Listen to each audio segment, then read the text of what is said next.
Assalamualaikum warahmatullahi wabarakatuh. Di sini saya akan mempresentasikan kasus yang berjudul karsinoma kolon dengan pembimbing Dr. Adeodatus Yuda Handaya, spesialis bedah KBD, konsulen.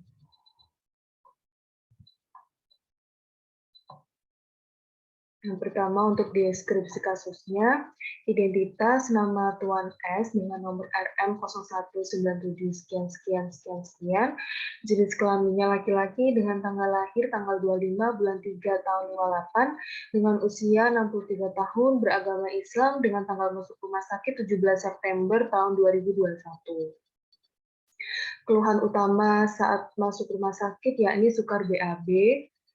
Untuk riwayat penyakit sekarangnya, 5 bulan sebelum masuk rumah sakit, OS mengeluhkan sukar BAB sejak 5 bulan yang lalu. Sempat dibawa ke rumah sakit sebelumnya, namun hanya diberikan obat pencahar.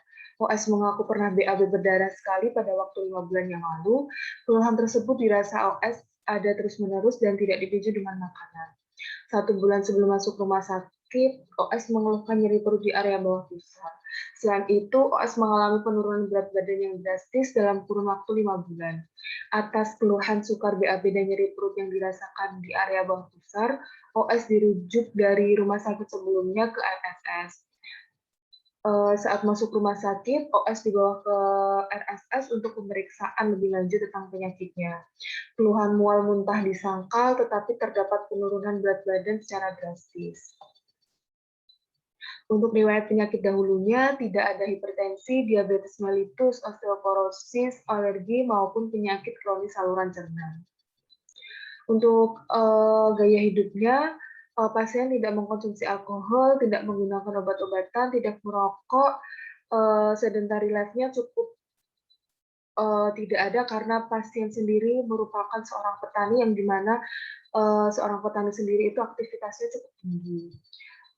Pasien intake buah dan sayurnya memang kurang, intake makanan berlemaknya sering dan sering mengkonsumsi daging-dagingan.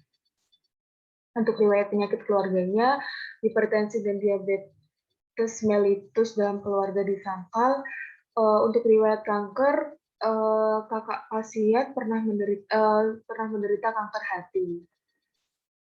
Untuk pemeriksaan fisiknya, kondisi umumnya komposmentis dengan habitus badannya, berat badannya 48 kilo dengan tinggi badan 170 cm dengan indeks massa tubuh 16,61, yakni masuk dalam kategori kurus. Untuk tanda vitalnya, tekanan darahnya 121/73 mili air raksa dengan nadi 88 kali per menit, dengan respiratory rate-nya 20 kali per menit, suhunya 36 derajat Celcius dengan fast score 3 dan saturasi oksigennya 99%. Untuk pemeriksaan fisik kepala, leher, ekstremitas masih dalam batas normal. Untuk pemeriksaan fisik abdomennya, pada pemeriksaan inspeksi tampak datar, abdomen sejajar dengan toraks, tidak terdapat jejas, tidak terdapat distensi. Untuk auskultasinya terdapat bisi usus 6 kali per menit. Untuk perkusinya timpani, pada palpasi pada saat pemeriksaan tidak terasa nyeri. Untuk anogenitalianya masih dalam batas normal. Untuk pemeriksaan fisik toraks, inspeksi, palpasi, perkusi, auskultasi masih dalam batas normal. Untuk pemeriksaan penunjang laboratoriumnya, terdapat penurunan angka hemoglobin yakni di angka 11,9, penurunan angka hematokrit yakni di angka 34,9, penurunan angka eritrosit yakni di angka 3,87, sudah. Lanjut untuk pemeriksaan penunjang laboratoriumnya di sini. Untuk angka SGOT-nya itu terdapat penurunan yakni di angka 12. Lalu dicek penanda tumor CEA0-nya positif 5,06.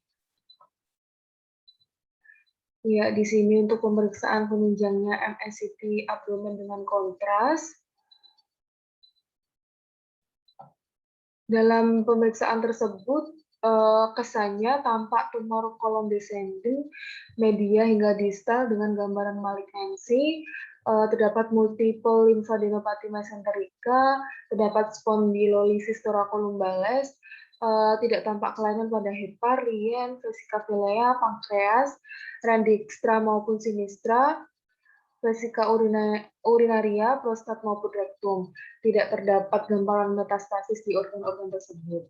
Untuk gambar tersebut juga tidak tampak gambaran skeletal metastasis pada sistema tulang. Untuk diagnosis dari pasien ini yakni tumor kolon descendant, tata laksananya mungkin bisa dilakukan laparotomi eksplorasi terlebih dahulu, lalu bisa untuk tata laksananya dilihat sejauh mana tumor itu berkembang. Selanjutnya untuk pembahasannya, definisi dari karsinoma kolorektal sendiri yakni merupakan keganasan yang berasal dari jaringan usus besar yang terdiri dari kolon, bagian terpanjang dari usus besar, dan atau rektum, bagian kecil terakhir dari usus besar sebelum anus. Untuk insidensinya sendiri di Indonesia cukup tinggi, yakni 75% karsinoma kolorektal ditemukan di daerah rektosigmoide. Faktor resikonya, terdapat faktor resiko yang tidak dapat dimodifikasi, yakni riwayat karsinoma kolorektal ataupun polip adenoma individual maupun di keluarga, terdapat riwayat individual penyakit kronis inflamatori pada usus. Faktor resiko yang dapat dimodifikasi yakni kurangnya aktivitas fisik, obesitas, diet, yakni konsumsi tinggi daging merah, dan konsumsi alkohol serta merokok. Untuk diagnosisnya yang pertama bisa dilakukan anamnesis, yakni pasien nanti pasti akan mengeluhkan perubahan pola buang air besar. Untuk yang pasien ini mengeluhkan suka BAB. Yang kedua, terdapat perdarahan, terdapat nyeri, pada karsinoma rektum, gejala yang muncul itu biasanya ada perdarahan rektal. Untuk gejala obstruksi rektalnya, konstipasi atau defekasi dengan tenesmus. Setelah itu dilakukan pemeriksaan fisik. Pada penemuan palpasi, biasanya tumor yang kecil awalnya tidak teraba pada pemeriksaan abdomennya.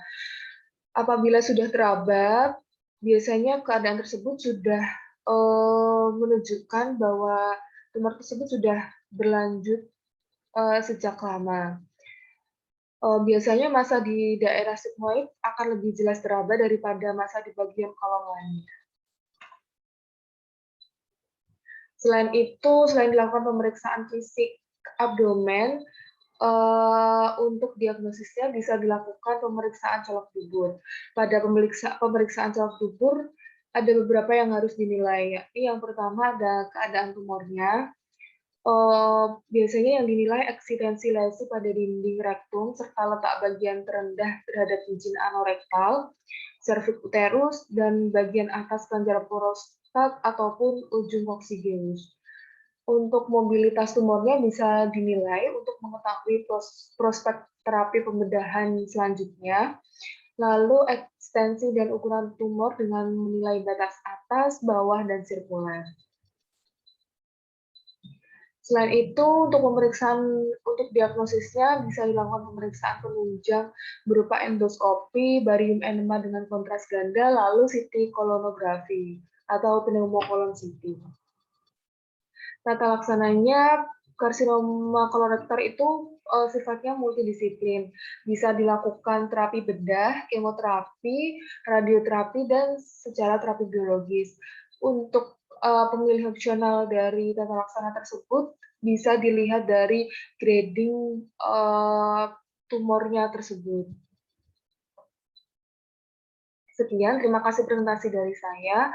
Wassalamualaikum warahmatullahi wabarakatuh.